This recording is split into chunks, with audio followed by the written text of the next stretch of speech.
Cette édition-là qui était absolument exceptionnelle pour le Canada, ça a été une année où Patrice Bergeron, il faut le rappeler, avec le conflit dans la Ligue nationale de hockey, avait eu l'occasion d'évoluer avec la formation canadienne. Pour moi, 2005, c'est Patrice Bergeron beaucoup. C'est un tournoi qui est associé à Patrice Bergeron dans ma mémoire. On avait une équipe de rêve, c'est pas compliqué. Avec Crosby là-dessus, Crosby en était à sa deuxième présence au championnat du monde.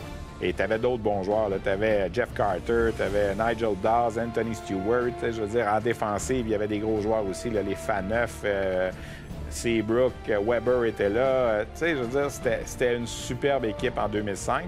On confie l'équipe à Brent Sutter, qui évidemment est un gros nom au niveau du hockey canadien dans l'Ouest. Sutter, le coup de génie qu'il a fait, ça a peut-être été son seul, mais ça a été suffisant. Ça a été de réunir Patrice Bergeron, Sidney Crosby puis Corey Perry sur un trio. Et ça a fonctionné. C'était une ambiance de hockey aussi, dans un aréna extraordinaire, probablement le plus bel aréna où on a présenté ce tournoi-là. Et en finale, contre les Russes, le Canada s'était approprié l'aréna au Dakota du Nord. Tu avais l'impression que tu étais au Canada, même si on était aux États-Unis. Coburn qui remet le long de la rampe. Tout de suite, la transition est bonne pour Jeff Carter. Carter qui laisse derrière. Gaston, le but! Marqué par Ryan Getzlaf. Le Canada prend les devants. 1-0. Et ça permet la contre-attaque de Crosby qui s'amène en zone adverse. Crosby, son tir, l'arrêt de Kuznetsov. Le retour, il est à Bergeron. Et le but marqué par Patrice Bergeron. C'est 4-1. Pour moi, ça a été la plus grande équipe que le Canada a mis sur la glace pour le championnat du monde des moins de 20 ans. 3, 2, 1, c'est terminé. Le Canada qui remporte sa première médaille d'or depuis 1997.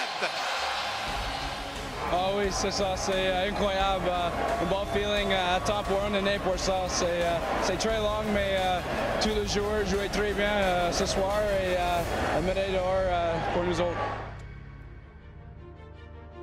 Brent Sutter, qui a dirigé ça, un des souvenirs que j'ai, c'est peut-être cocasse un peu. Il souriait jamais, Brent Sutter, on le sait.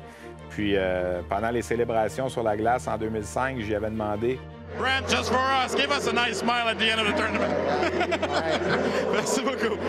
Quelque chose qu'on m'avait beaucoup parlé à l'époque, ça avait fait rire les gens. Puis c'est une anecdote qui a suivi, là, parce qu'on l'a souvent appelé Smiley par après, puis tout ça. Là. Sutter, c'était pas le coach le plus souriant, évidemment, puis le plus fun à avoir en entrevue, mais une chose est certaine, il les a fait fonctionner au maximum.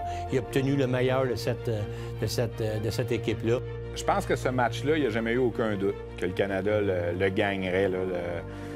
Le Canada était dû pour gagner la médaille d'or. Ça faisait trop longtemps. Il fallait que la disette arrête. Et là, c'est là que ça s'est arrêté. C'était une équipe de rêve. Ça a été peut-être un des moments les plus forts, les plus intenses, là, peut-être, où on a apprécié vraiment tout le talent de ces jeunes joueurs canadiens, là, vraiment. Mais ça a été un souvenir qui a marqué vraiment l'époque. 2005 a vraiment été une étape importante là, dans l'histoire du championnat du monde de hockey junior pour le Canada.